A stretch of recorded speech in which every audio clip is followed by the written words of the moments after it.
Cette semaine, dans Carnet de santé, nous braquons nos projecteurs sur le virus hautement pathogène de la grippe aviaire. Le docteur Loratou Lawal Halilou, experte vétérinaire nigériane, parle de l'impact de la grippe aviaire et des mesures de prévention. En outre, des téléspectateurs rwandais partagent leurs connaissances sur la grippe aviaire et expliquent comment ils se protègent des maladies d'origine alimentaire. Enfin, la Zambie est confrontée à la sécheresse et aux inondations. C'est dans cette édition de Carnet de santé.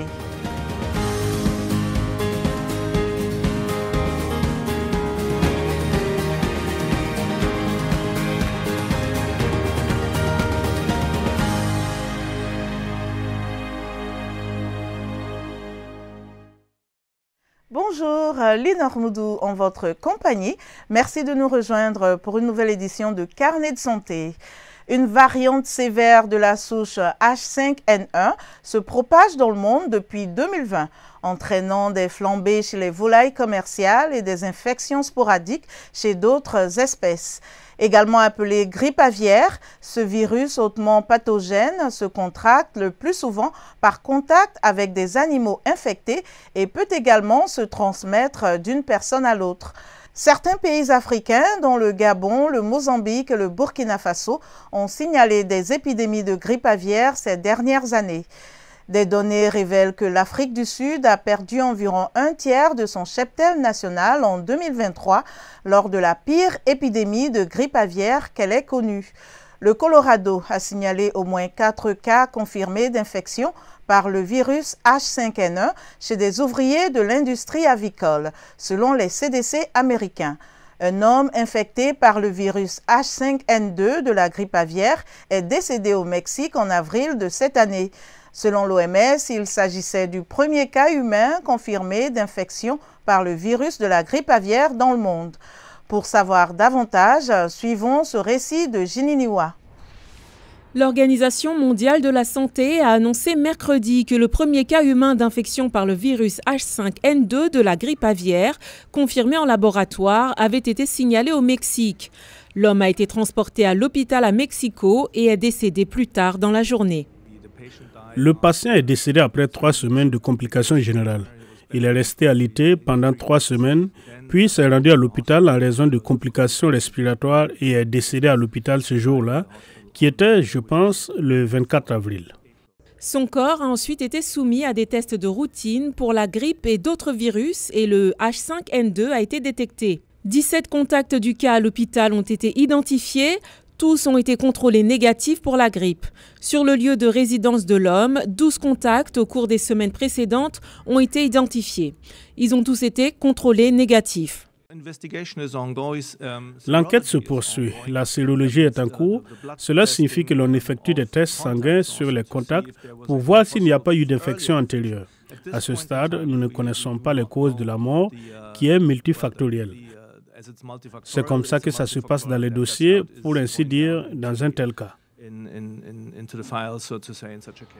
L'OMS a déclaré que la source d'exposition au virus était inconnue, bien que des virus H5N2 aient été signalés chez des volailles au Mexique. Une variante différente de la grippe aviaire, le H5N1, se propage depuis des semaines dans les troupeaux de vaches laitières aux États-Unis et quelques cas humains ont été signalés.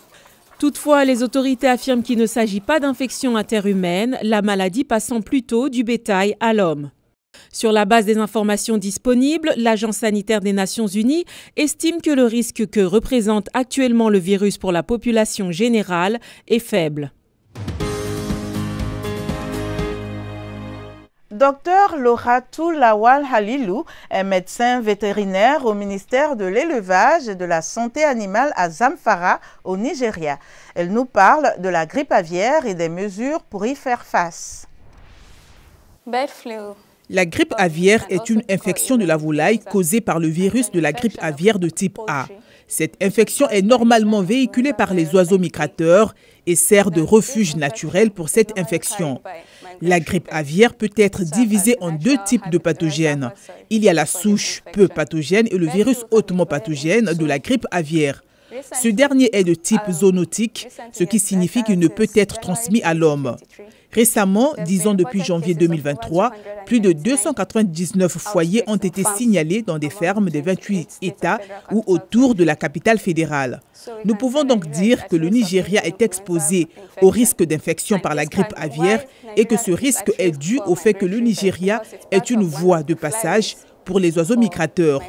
L'infection se produit normalement lors de la plumaison, de la découpe et le traitement des viandes.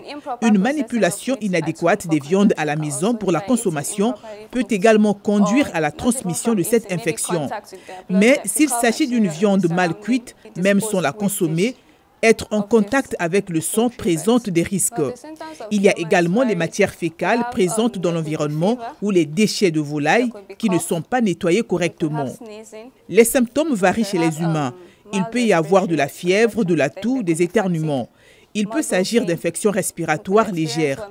Il peut y avoir également de la fatigue, des douleurs musculaires, des vomissements et des diarrhées. La maladie peut aussi entraîner une défaillance des organes musculaires et même la mort chez l'homme. Pour le traitement, on peut utiliser des médicaments antiviraux. Les précautions à prendre peuvent consister à pratiquer une bonne hygiène en se lavant fréquemment les mains avec de l'eau et du savon. Éviter tout contact avec les volailles et les oiseaux infectés. Nous pouvons également sensibiliser le public à cette infection par la grippe aviaire et aux risques qu'elle comporte. Nous pouvons aussi faire cuire correctement les produits à base de volaille ou la volaille avant de les consommer, puis éliminer correctement les carcasses d'oiseaux. Des mesures ont été prises par les Nations Unies dans le cadre de la politique de santé et de la grippe aviaire. Elles comprennent des mesures de quarantaine, l'élimination des oiseaux infectés ou suspectés de l'être, la désinfection fréquente des locaux d'élevage, la recherche des contacts et l'indemnisation des éleveurs dont les volailles ont été éliminées.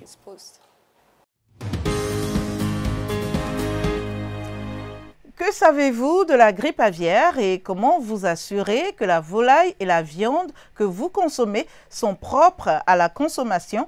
Voici quelques réactions de Kigali au Rwanda. Oui, c'est un virus qui se propage. C'est quelque chose qui me préoccupe.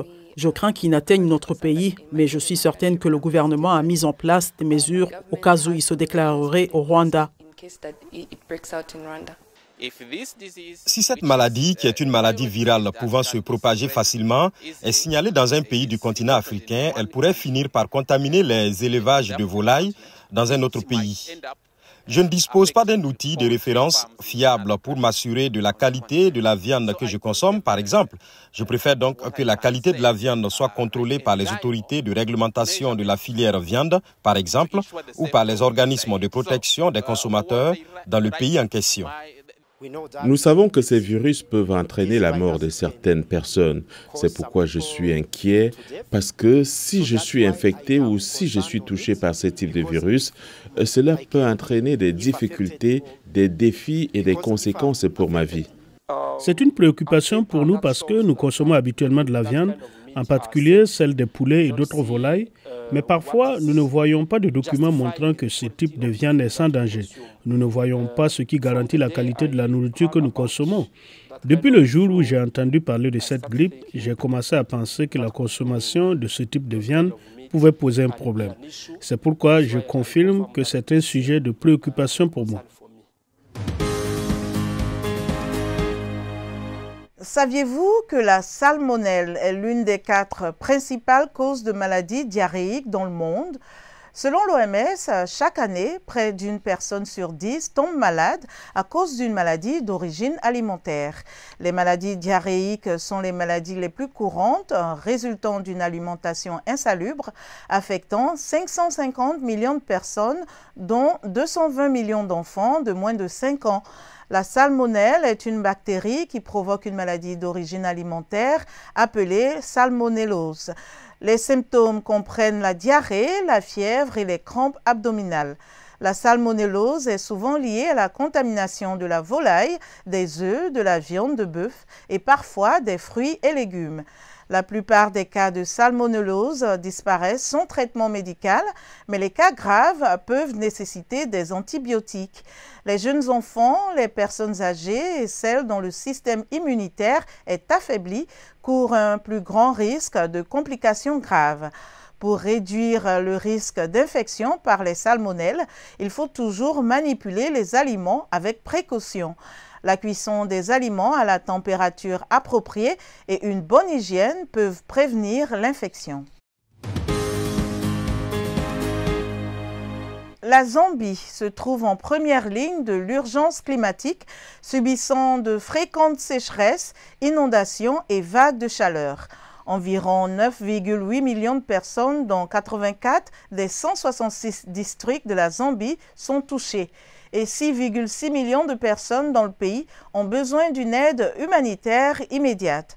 Les femmes et les filles les plus vulnérables, qui ont le moins contribué à la crise, sont les plus touchées. Nanit Talani nous en dit plus. Dans les provinces du sud et de l'ouest de la Zambie, ainsi que celle de Lusaka, touchée par la sécheresse, le taux de malnutrition aiguë est élevé chez les femmes enceintes et allaitantes. Il devrait s'aggraver avec le début de la période de soudure, le mois prochain. Lorsque la nourriture est rare, les femmes mangent souvent en dernier et le moins possible, sacrifiant leurs propres besoins pour nourrir leurs enfants. Les femmes ne donneront peut-être pas la priorité aux centres de santé en période de crise et de sécheresse comme celle-ci, mais plutôt à la recherche de nourriture. Cela peut donc avoir un impact sur leur santé. Le FNUEP aide donc le ministère de la Santé à organiser des cliniques mobiles et des activités de sensibilisation à la santé afin de pouvoir fournir des services aux femmes et aux jeunes filles, en particulier dans cette situation. Cette situation représente un risque pour la santé des mères et de leurs enfants dans un pays qui a déjà l'un des taux de malnutrition parmi les plus élevés d'Afrique subsaharienne. Aujourd'hui, nous fournissons des traitements antirétroviraux aux personnes séropositives. Nous fournissons des services prénataux, nous fournissons également des services de clinique pour enfants, du planning familial et un peu de services ambulatoires. Dans les provinces touchées par la sécheresse, les FUNEAP travaillent avec les communautés et les premiers intervenants pour soutenir les services de santé reproductive et de prévention. Ces services comprennent le traitement médical des personnes vivant avec le VIH, ainsi que l'identification et le traitement des femmes enceintes souffrant de malnutrition. Elles n'ont pas de nourriture et par conséquent, les adolescentes se retrouvent dans une situation... Elles deviennent vulnérables. Elles se livrent donc à des activités sexuelles. Ainsi, lorsque nous parlons du VIH, même les taux de VIH sont assez élevés chez les adolescentes parce qu'elles s'engagent auprès de ces pêcheurs, car elles veulent de l'aide. Elles sont vulnérables. Certaines de ces communautés sont situées à des heures du centre de santé le plus proche. Dans le village de Akumla, par exemple, la clinique la plus proche se trouve à au moins 30 km. Il est essentiel d'apporter des services aux communautés alors que l'on craint que les femmes et les jeunes filles donnent la priorité à la recherche de nourriture et d'eau plutôt qu'à leur santé. C'est ainsi que se termine notre émission d'aujourd'hui. Pour plus d'informations sur la santé, pour des conseils relatifs à votre bien-être et des données sur les avancées médicales, rendez-vous sur notre site web voaafrique.com. Vous pouvez aussi me suivre sur X @linormudou. En attendant de nous retrouver dans une nouvelle édition, restez en bonne santé et efforcez-vous de faire de chaque jour un jour sain. À la prochaine.